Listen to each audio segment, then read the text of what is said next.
Welcome. We're going to talk about conflict communication. Um, so we're covering, I believe it's chapter 8 in the book. Um, oh no, that's wrong. It's not chapter 8. Yeah, it's chapter 6. So chapter 6, um, interpersonal communication and conflict. So I want to talk briefly about my experience with conflict communication. For the past 8 years, I have been volunteering with a group called Celia, uh, and the organization aims to. Oh, tomorrow. Remind me tomorrow. Okay, good. So for the past 8 years, I've been working with this organization named Celia, and our goal is to work through dialogue and to help students from the West and the predominantly Muslim world come to experience dialogue with one another. And my reason for participating is because I do believe that it is through dialogue that we can see that differences are a beautiful thing rather than something to be avoided or something to be mitigated against, or to be pushed against with through violence or through other means, through repressive means. So that's my experience with this chapter. Conflict communication is something that I don't research. It's not something I teach quite often, but it's something that I do spend a lot of time with. So today I want to talk to you about a couple things, and mainly I'm going to focus on the last part of the chapter, which deals with conflict. But first, let's talk about the cultural iceberg. So this is the cultural iceberg right here, and we use this in the Celia program to explain uh, how we perceive others. So our perceptions of others, because of the behaviors and practices that we are able to see, or in the observable. We see this. The iceberg is the observable part of every individual, and uh, our uh, our ability to see these things uh, leads us to draw conclusions from these things. But it is really the things at the bottom, the non-observable things, that form our behaviors and practices. Our perception of the world is shaped by these things, and unfortunately, our perception of others is only shaped by what we can really observe. But our perceptions, our attitudes, our beliefs, our values, the climate, geography, demographics, economics, media, education, ideologies, religion, all of these things lie under the surface and make us who we are. One of the examples I often use is a issue surrounding the borders. It's very easy to be very nonchalant and casual about border policy if you live in the middle of a country, right? If I live in Oklahoma, maybe Oklahoma is not the best example, but say I live in Ohio, okay? And yeah, granted, Ohio does border the Great Lakes, so there is some kind of border there. Or better yet, Pennsylvania. Oh no, that's actually a bad one too, because there is a little sliver of it that's on the Great Lakes. But say I'm smack dab landlocked in the middle of a country, like Idaho. Okay, I guess Idaho would have been the best one for that. It's easy for me to maybe hold a position that doesn't view the border as very important, and uh, thinks that people who are against open borders are somehow just being xenophobic and racist in their positions. But in actuality, it's much different to be sitting on that border and maybe watching migrants come across the border, when you have to turn on the news and hear about migration and all the different things about the poor conditions that migrants have to face, when they have their coyotes smuggling them, and the various different forces that come into play there. It's much much different when you consider the experiences, the lived experiences of individuals. Um, this is what we mean when we talk about what lies beneath the surface. It's easy for me to uh, talk about somebody's lived experience um, if I don't know what they've lived. Now, I am an able-bodied individual, um, but at one time I used to be in a wheelchair, and many people would not know that about me if they were able to witness me there. And that's not something that is observable on the surface. That's not reflected in my behaviors and practices.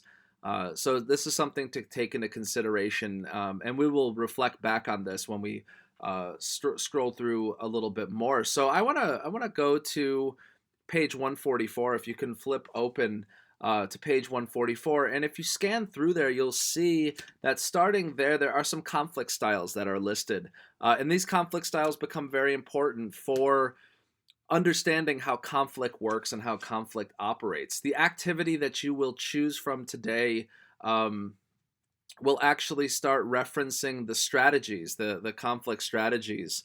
There are 7 of them. Let me just double check that. There are 7 conflict strategies. And again, these strategies reference the conflict styles that begin on page 144. So if you could go find those strategies, those begin on page 148. Yeah, that's right. Okay, so resolving conflict. There's 7 strategies that are presented. I'm just going to briefly go through them, and these will be useful for the activity that we're going to do today. So make sure that you have the ability to reference those when we do the activity. So first recommendation is stay centered and do not polarize. Don't run to one extreme or the other. Don't assume that motives are so simple.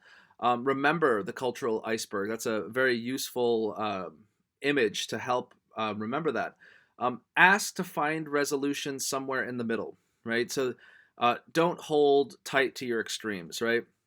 One of the things we know about social movements is that in any social movement, the extreme position is taken because nobody thinks in a negotiation they're going to actually get their extreme.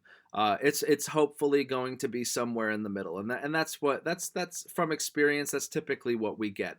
$15 an hour now seems reasonable. $15 an hour 10 years ago, people thought fast food workers were crazy for demanding that. But that was their strategy. It was to ask for something extreme to gain a middle ground. Don't focus on this extreme. Stay centered and try not to polarize. Try not to make the issue such an issue that it becomes between two extremes. And I think that's where we are with a lot of issues today. So that's the first one. Stay centered. The second one is maintain contact. Okay, so dialogue is a strategy for maintaining contact, and it seeks answers. It doesn't try to win, right? If we're trying to win, we're not trying to maintain contact, because nobody, when you lose, you're not trying to maintain contact. You just want to go off to your corner and sulk about losing, right? Be generous. This is how we can maintain this dialogue. Maintaining this dialogue is important. So be generous in all of these things. So maintaining this dialogue helps us keep tabs on what's going on. It's easy to close down talks with an individual, right? It's much harder to attempt to understand and listen, right? Even if listening is difficult, it's something we must try to do, and that is a strategy for overcoming conflict.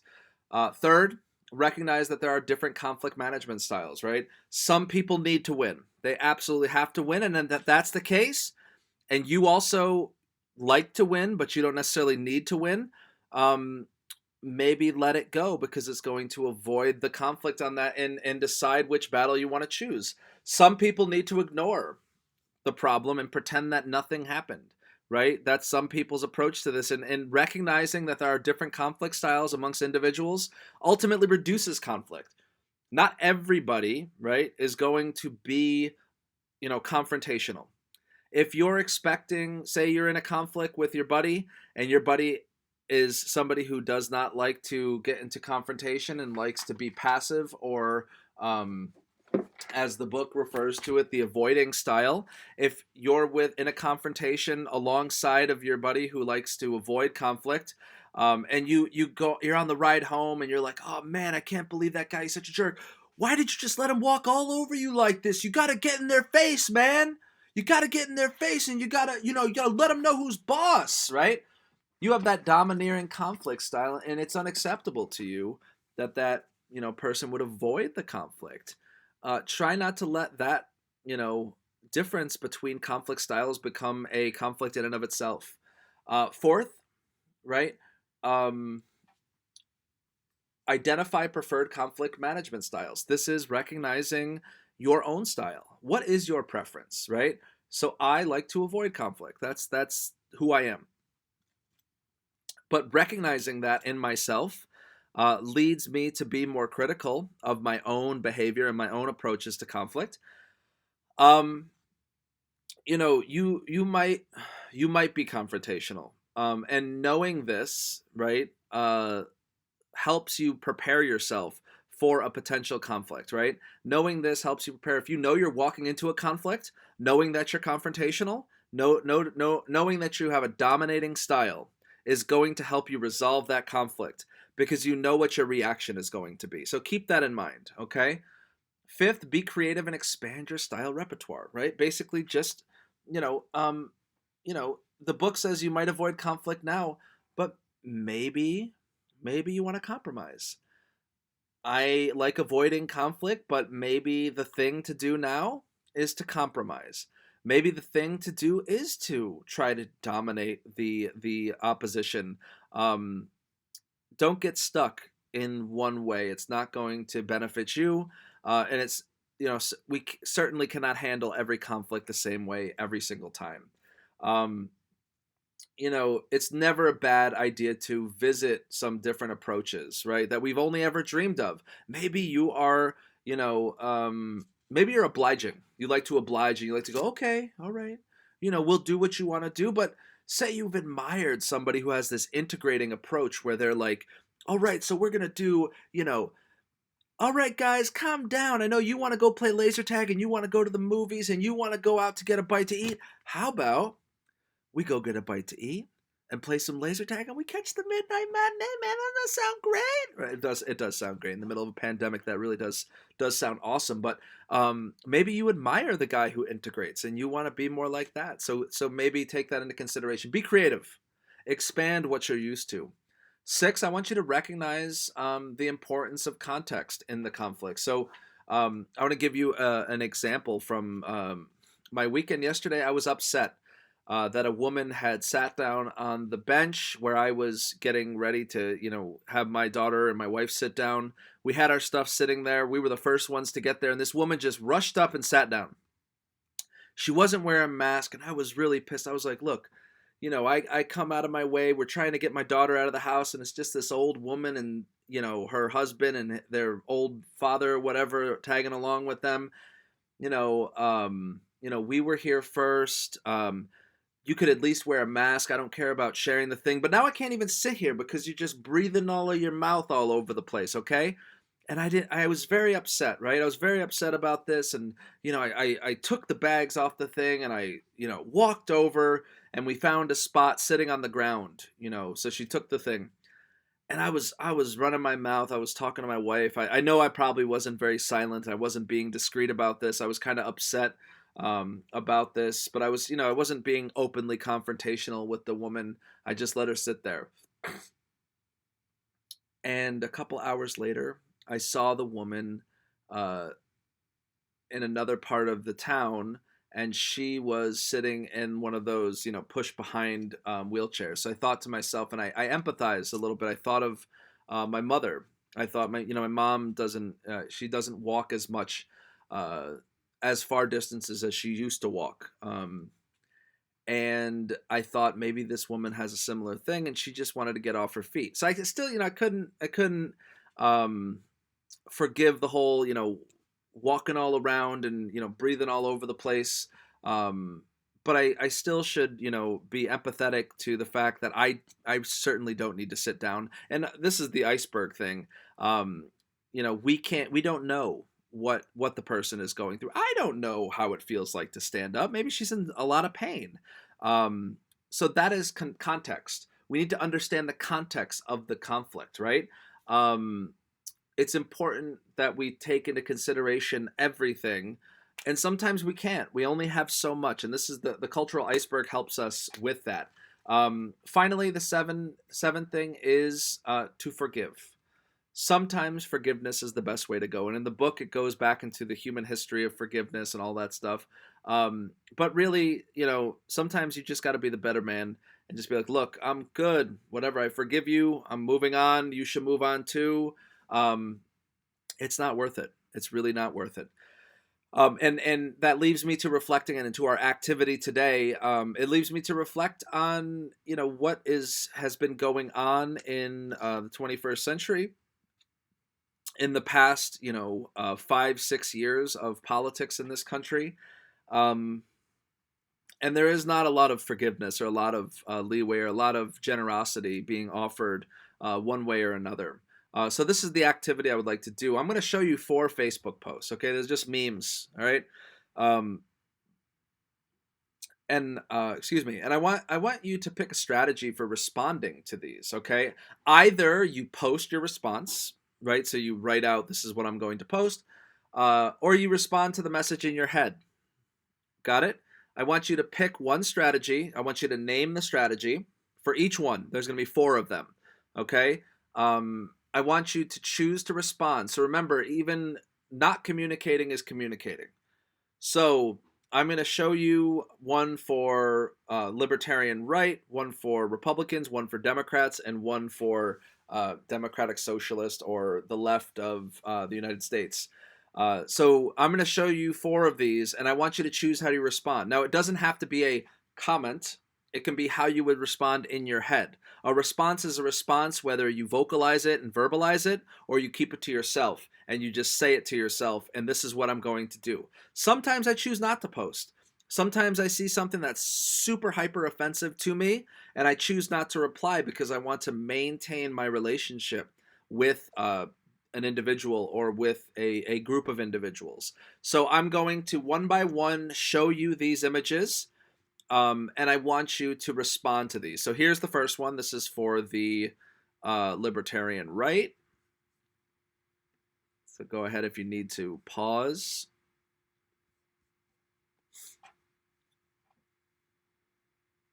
Offensive post or meme against the libertarian right.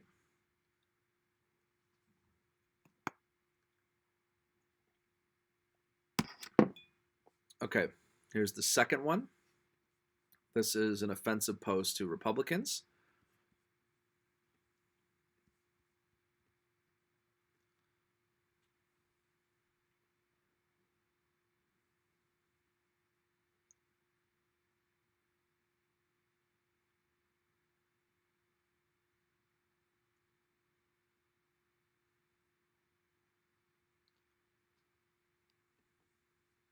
Okay, there's that one. Here's the offensive one for Democrats.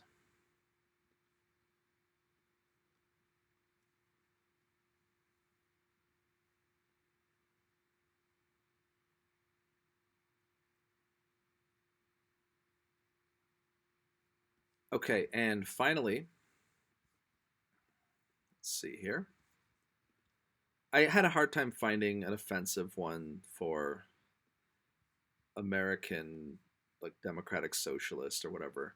Um, I guess this is offensive to them.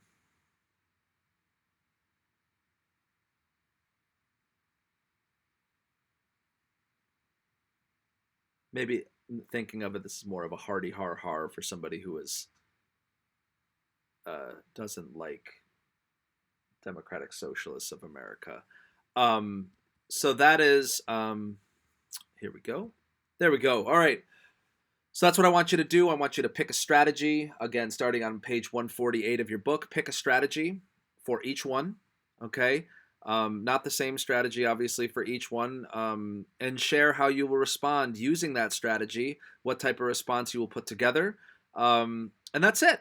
And that's your post. I tried to keep it short, hopefully. This is, again, chapter 6. And thank you. Have a great week.